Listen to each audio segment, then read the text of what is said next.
बच्ची इतनी क्रिटिकल थी और सीरियस थी, टीपीस पर थी। हमारे देश में बच्चों की जो स्थिति है उससे ये अंदाज लगाया जा सकता है कि देश की स्थिति क्या है। बच्ची 4 घंटे 5 घंटे तक एम्बुलेंस में रही और उसको नहीं लिया गया पीएमसीएच में। नमस्कार, मैं सुरभि मानसी और आपने देखना शुरू कर दिया है एकदम कड़क। तो बिहार के मुजफ्फरपुर जिले के कुडनी गांव से जहां पर पीड़िता के साथ किया गया दुष्कर्म, उसके बाद उसे गला रेत कर मारने की भी की गई कोशिश, जिसके बाद परिजनों को पीड़िता मिली ईट भट्टे के पास, जिसके बाद उसके परिवार वालों ने उसे मुजफ्फरपुर के अस्पताल में भर्ती किया। अस्पताल में भर्ती होने के बाद पीड़िता की हालत गंभीर पाई जाने के बाद उसको पीएमसीएच रेफर किया गया। पीएमसीएच पहुंचने के बाद वहां पर उसे 5 घंटे तक इंतजार करवाया गया। 5 घंटे बाद उसे बेड मिला और इलाज के दौरान पीड़िता की मौत हो गई, जिसको लेकर उसके परिवार वाले आक्रोश में आ गए और कहा कि डॉक्टरों की लापरवाही से और पीएमसीएच की स्वास्थ्य व्यवस्था बिगड़ी हुई होने के कारण से पीड़िता के इलाज में हुई देर, जिस कारण से पीड़िता की मृत्यु हो गई इलाज के दौरान। इसको लेकर पीएमसीएच के प्रभारी सुपरिटेंडेंट ने अपना बयान दिया है कि पीड़िता जो थी वो देर से लाई गई थी, 4 दिनों बाद पीएमसीएच लाई गई थी, जिस कारण से उसकी हालत गंभीर स्थिति में थी और वो पहले से ही काफी चोटिल थी, जिस कारण से इलाज के दौरान उसकी मृत्यु हो गई। तो पीड़िता को लेकर क्या बयान दिया है, आइए जानते हैं। क्या कहेंगे सर, पीसी का उद्देश्य क्या है? पीसी का उद्देश्य है कि कल हमारे यहाँ जो मुजफ्फरपुर से बच्ची आई थी इलाज के लिए रेफर होकर, तो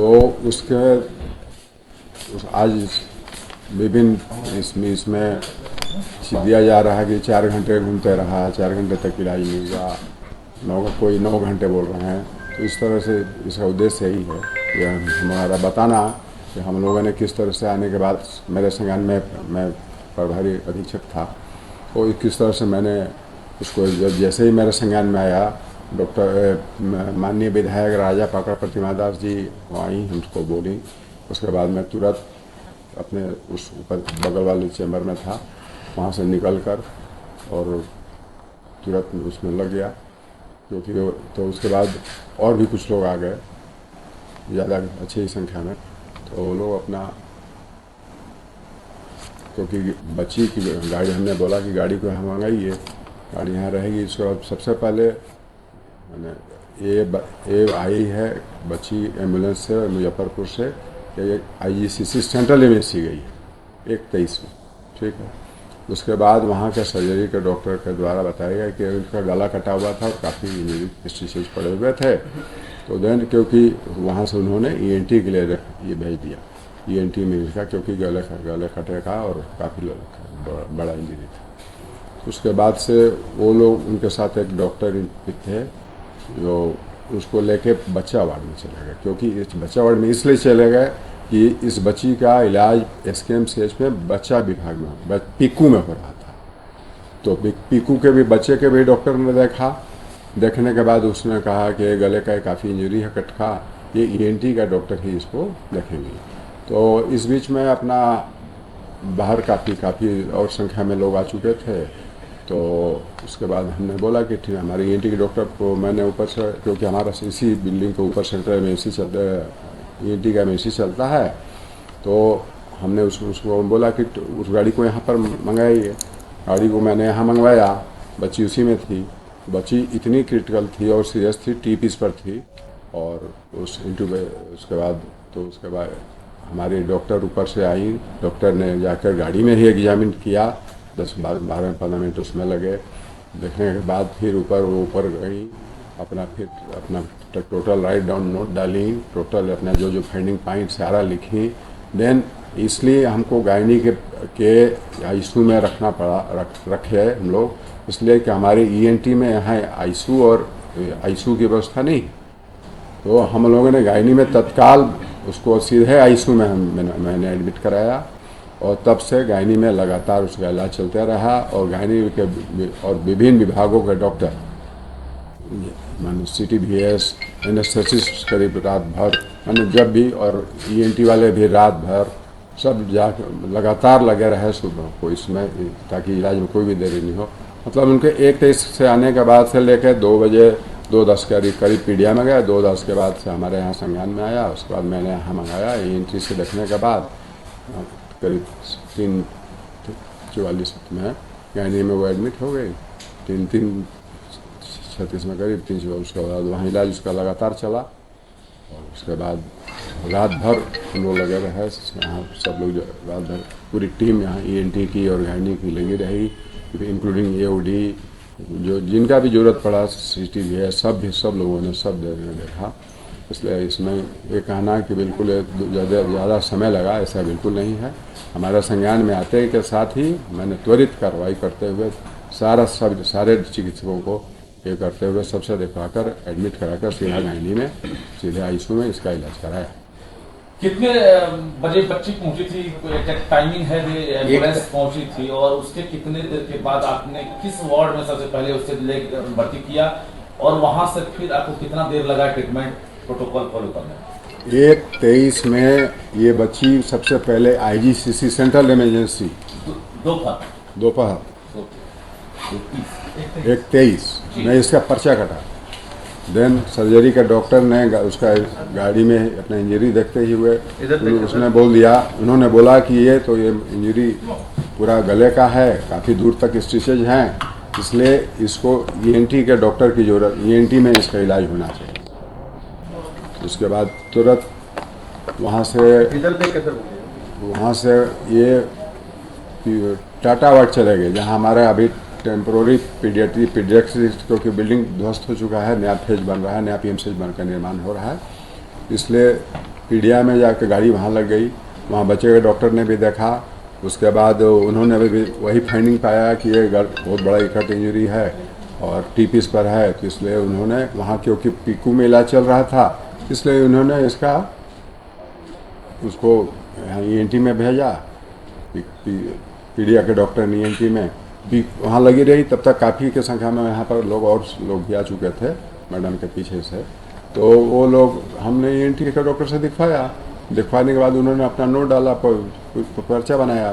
पर्चा बनाने के बाद गायनी के ICU में हमने सीधा उसको एडमिट कराया और उसके बाद रात भर उसका कंप्लीट इलाज चलता रहा। जैसा कि आपने देखा, PMCH के प्रभारी सुपरिटेंडेंट डॉक्टर अभिजीत सिंह ने अपना बयान दिया है कि पीड़िता को देर से अस्पताल लाया गया था और वो काफी जख्मी हालत में थी, जिस कारण से देरी होने के कारण, परिजनों के देर लाने से कारण उसके इलाज के दौरान उसकी मृत्यु हो गई। बाकी जितने भी इल्जाम लगाए गए हैं वो झूठे हैं। इसके बाद पीड़िता की इस घटना को जानकर, इस दुष्कर्म की घटना को जानकर पूरे समाज को झंझोड़ कर रख दिया है। बिहार में इसको लेकर हर लोगों में इसको लेकर आक्रोश भरा हुआ है और कांग्रेस के द्वारा और कांग्रेस के कार्यकर्ताओं द्वारा इनकम टैक्स गोलंबर पर इसको लेकर धरना प्रदर्शन किया गया और मांग की गई है कि पीड़िता के अपराधियों को सजा मिले, उन्हें फांसी की सजा मिले। साथ ही साथ कहा गया है कि स्वास्थ्य मंत्री बिहार के मंगल पांडे, उन्हें अपने पद से इस्तीफा दे देना चाहिए, क्योंकि उनके रहते हुए इलाज में इतनी लाचारी देखी गई है। स्वास्थ्य व्यवस्थाएं सही नहीं है बिहार में और PMCH की हालत दिन पर दिन गड़बड़ होती जा रही है, बिगड़ती जा रही है और किसी को भी सही वक्त पर इलाज न मिलने का उसके इलाज के दौरान ही उसकी मृत्यु हो जाती है। इसके बाद कार्यकर्ताओं ने, कांग्रेस के कार्यकर्ताओं एवं मंत्रियों एवं प्रवक्ता और राष्ट्र अध्यक्षों ने भी बात कही है कि नीतीश की सरकार केवल सत्ता पाने को लालची है। बिहार में महिलाओं के लिए सुरक्षा एवं सशक्तिकरण पर कोई काम नहीं किया जा रहा है एवं स्वास्थ्य विभाग की भी हालत लचर हो चुकी है। स्वास्थ्य विभाग भी पर ध्यान नहीं दिया जा रहा है। बिहार की स्वास्थ्य व्यवस्था दिन पर दिन घटती जा रही है और महिलाओं के साथ दुष्कर्म के मामले, उनकी सुरक्षा को लेकर जो नियम कानून है उनमें कोई बढ़ावा देखने को नहीं मिल रहा है। महिलाओं के प्रति बिहार की जो सरकार है, नीतीश की सरकार है, कोई अपनी भागीदारी नहीं निभा रही है। उसके दुष्कर्मी को मिलनी चाहिए भारी सजा, उसे फांसी पर लटका देना चाहिए। साथ ही साथ उन्होंने बयान दिया और नीतीश सरकार पर उंगली भी उठाई। क्या क्या कहा, आइए जानते हैं। देखिए, जो PMCH में जो बच्ची जिसकी जान चली गई वो बिल्कुल लापरवाही से हुई है। क्यों? क्योंकि हम इसके बारे में बात भी नहीं कर रहे हैं कि जो प्रधानमंत्री साहब हैं वो जो हैं उनकी रैली बहुत इम्पॉर्टेंट है और हमारे यहाँ VIP कल्चर है, तो सारा चीज़, हम कितने भी बीमार हो जाएं, जो आम जनता है उनके लिए पूरा सब कुछ रोक दिया जाता है। तो बच्ची जो है समय पर इसका इलाज इसलिए भी नहीं हो पाया क्योंकि चारों तरफ लोग प्राइम मिनिस्टर की खातिरदारी में जुटे हुए थे। फिर PMCH भी है, वहाँ पर भी जो पब्लिक के लिए ही, गरीबों और दलितों के लिए, वहाँ पर भी उनका दाखिला बच्ची का समय पे नहीं हो पाया। और हमारे देश में बच्चों की जो स्थिति है उससे ये अंदाज लगाया जा सकता है कि देश की स्थिति क्या है, क्योंकि बच्चों की स्थिति होती है, जैसा उनको हम ट्रीट करते हैं उसी के आधार पर उस समाज और देश की स्थिति पता लगाई जा सकती है। हम बिल्कुल भी बच्चों की कोई इम्पोर्टेंस नहीं है हमारे यहाँ, और बिल्कुल सरकार ही जिम्मेदार है, सरकार ही अकाउंटेबल है और सरकार को जिम्मेदारी लेनी चाहिए। कोई भी इतनी जुमलेबाजी करते हैं, इतना ये लोग बोलते हैं, हर चीज़ को वोट से जोड़ करके देखते हैं, पर ये जो वाकया हुआ है इस पर इनकी कोई भी प्रतिक्रिया अभी तक नहीं आई है। क्यों नहीं आई है? और जो दलित होते हैं, मैं बार बार बोल रही हूँ, जो भी लोग मेरी प्रतिक्रिया जानना चाहते हैं कि सरकार माइनॉरिटी के लिए ही होती है डेमोक्रेसी में, और दलित के लिए ही होती है, और हम महिलाएं जो हैं और जो बच्चे हैं वो दलित हैं, और हर लोगों की ये जिम्मेदारी है, आपकी भी, जो आप ले रहे हैं, आप पुरुष हैं, और समाज की जिम्मेदारी है कि महिला और बच्चों की रक्षा करें और सरकार से सवाल पूछे, सत्ता से सवाल पूछे, ना कि विपक्ष से सवाल पूछे।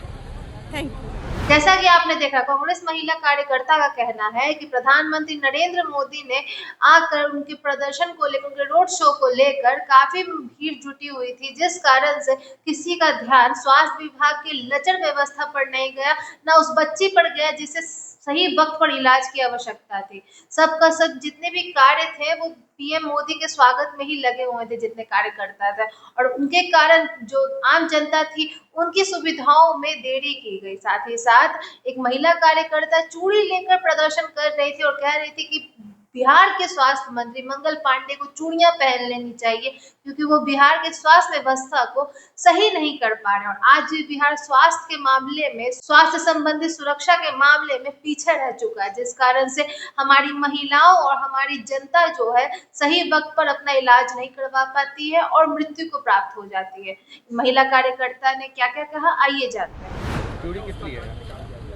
चूड़ी मंगल पांडे के लिए है कि वो का जो स्वास्थ्य व्यवस्था है वो बिल्कुल फेल है। बच्ची 4 घंटे 5 घंटे तक एम्बुलेंस में रही और उसको नहीं लिया गया पीएमसीएच में, और जो मतलब इतना सरकार फेल है, बिहार की सरकार बिल्कुल फेल है, बिल्कुल नाकाम है, क्योंकि वहाँ सब देख रहे हैं दिन दहाड़े बलात्कार हो रहा है, दिन दहाड़े हत्या हो रहा है, लड़कियाँ सुरक्षित नहीं है, नाबालिग बच्चियों के साथ क्या क्या हो रहा है, दुष्कर्म आप देख रहे हैं। ये बिहार सरकार पूरी तरह से फेल है, और नीतीश कुमार मंगल पांडे को पूरी तरह से फेल है। मंगल पांडे को इस्तीफा दे देना चाहिए, और सिर्फ मंगल पांडे की लापरवाही से उस बच्ची का मतलब जो भी जान गया वो सिर्फ मंगल पांडे के लापरवाही से, और नीतीश कुमार की लापरवाही से दिन भर गोली दिन दहाड़े चल रहा है, दुष्कर्म हो जा रहा है।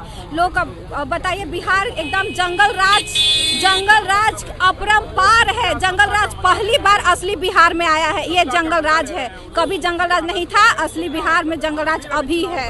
जैसा कि आपने देखा, बिहार में पूरी जनता और जितने भी विपक्ष के दल है वो आक्रोश में आ चुके हैं और नीतीश की सरकार पर उंगली उठा रहे हैं, उनसे बात करना चाह रहे हैं कि क्या सिर्फ विधानसभा चुनाव को लेकर ही उनकी सारे लक्ष्य पूरे हो रहे हैं, महिला सशक्तिकरण एवं स्वास्थ्य विभाग पर उनका ध्यान क्यों नहीं है। पीड़िता 9 वर्षीय बच्ची के साथ दुष्कर्म का जो मामला सामने आया है, पूरे समाज को झंझोड़ कर रख दिया है, और जितनी भी महिला कार्यकर्ता एवं महिला संगठन है इसको लेकर अपना आक्रोश प्रकट कर रही है। परिवारजनों पर भी एफआईआर दर्ज करने के बाद उन पर लाठीचार्ज की गई है। इसको लेकर भी धरना प्रदर्शन किया गया है कि इंसाफ की मांग करने पर लाठीचार्ज क्यों की जाती है। यही है नीतीश की सरकार। बीजेपी ने भी इस पर सवाल उठाया है और नीतीश सरकार से इस चीज की ब्यौरा की मांग की है, जिस पर अभी तक किसी प्रकार की प्रतिक्रिया नीतीश कुमार द्वारा नहीं की गई है। आगे क्या क्या होता है, पीड़िता को इंसाफ मिल पाता है कि नहीं, ये भविष्य की बात है। आप क्या चाहते हैं कमेंट्स बॉक्स में हमें साझा करें, और ऐसे ही कड़क अपडेट्स के लिए बने रहे एकदम कड़क के साथ। सब्सक्राइब करें, बेल आइकन प्रेस करना ना भूलें ताकि आपसे कोई भी अपडेट मिस ना हो जाए। एकदम कड़क देखने के लिए धन्यवाद।